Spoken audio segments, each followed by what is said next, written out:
बचाव कृती समितीनं जे काय आज जवळपास 15 दिवस झाले आंदोलन चालू आहे.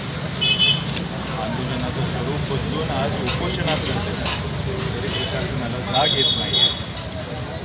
प्रशासनाने याची गांभीर्य जे आहे थोडंसं मनावर घेणं अपेक्षा होती, तेवढ्या अपेक्षेनं ते करत नाही.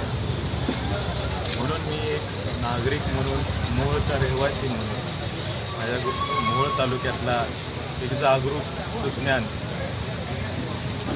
म्हणून मी आज या उपोषणाला माझ्या जवळपास असलेल्या सर्व गावातल्या गोरगरीब जनतेला घेऊन जवळपास 19 गावच्या ग्रामस्थांना मी घेऊन आज इथे दाखल झालो. त्या सर्वांची व्यथा आहे. आमचे उपोषणकर्ते, आमचे सहकारी महेश देशमुख साहेब युवासेना जिल्हा प्रमुख आहेत, शिवरत्न गायकवाड युवासेनेचे नेते आहेत, सत्यवान देशमुख नगरसेवक आहेत, संतोष तोदलकर सामाजिक कार्यकर्ता. त्याच्यामुळे इथे कोणत्याही पदाला वगैरे त्या गृहीत धरलेलं नाही. सर्वसामान्यांपासून ते पदाधिकाऱ्यापर्यंत हे उपोषण करते आहे. हे जे जाणीव ठेवून आपल्यासमोर उभं आहे. मानवता, बंधुता, समानता या अनुषंगाने जे काही झालेलं मोहोळमध्ये वातावरण आहे,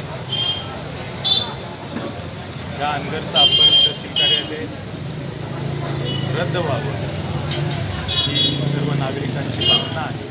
आणि फिजिकलदृष्ट्या कसं दुसऱ्या ठिकाणी स्थलांतरित तरी व्हायला पाहिजे किंवा ते रद्द होऊन किमान मोहोळमध्ये तरी आलं पाहिजे याची भावना सर्वांच्या वतीनं मी व्यक्त करतो. आणि माझ्या मोहोळवासियांना सांगू इच्छितो की माझ्यासोबत जवळपास 17 ते 18 गावचे नागरिक आलेले आहेत.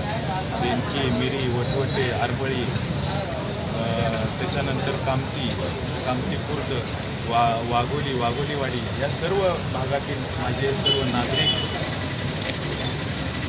इथे आले आणि या आंदोलनाला समर्थन दिले. त्याबद्दल त्या सर्वांना आमोर उपोषण 9 तारखेपासून चालू झालेलं आहे, परंतु प्रशासनानं आणखी त्यांची दखल घेतली नाही. त्याबद्दल काय म्हणतात?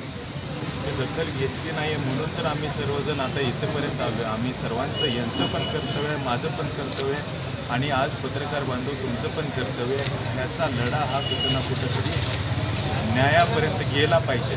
म्हणून तुम्हीसुद्धा आम्हाला साथ द्या. आम्हीही अशा वेगवेगळ्या पद्धतीने आंदोलकांच्या सोबत आहोत आणि इथून पुढचं निवेदन आम्ही आता तहसील कार्यालयाला पण देतो आणि हेच निवेदन आम्ही आता जयंत पाटील साहेब येत आहेत त्यांना पण हे निवेदन देतो. आम्ही आमची लढाई आमच्या पद्धतीने करतो आहे आणि आमच्या लढाईतले आमचे हे सर्व सहकारी, आमचे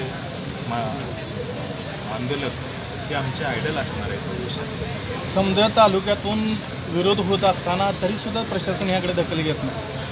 मी सांगितलं ना, हे दखल घेण्याजोगे करण्यासाठी मी जेवढं लढाई करणार आहे. आता भेटतोय मी तहसीलदारांना पण भेटतोय, तहसीलदार साहेबांना पण भेटतोय, जिल्हाधिकारी साहेबांना पण भेटतोय आणि तसंच आता जयंत पाटील साहेब येत आहेत. त्यांच्याकडे सुद्धा मी ते निवेदन देतो. भले त्यांची सत्ता असू दे, दुसरे विषय तो नाही आहे, पण एक खर्च झाला आपल्याला लढाईसाठी. म्हणून मी त्या साहेबांना सुद्धा निवेदन देण्यासाठी आज इथे सर्वच नागरिकांना घेऊन जाऊन तिथे आम्ही निवेदन देतो. ओके.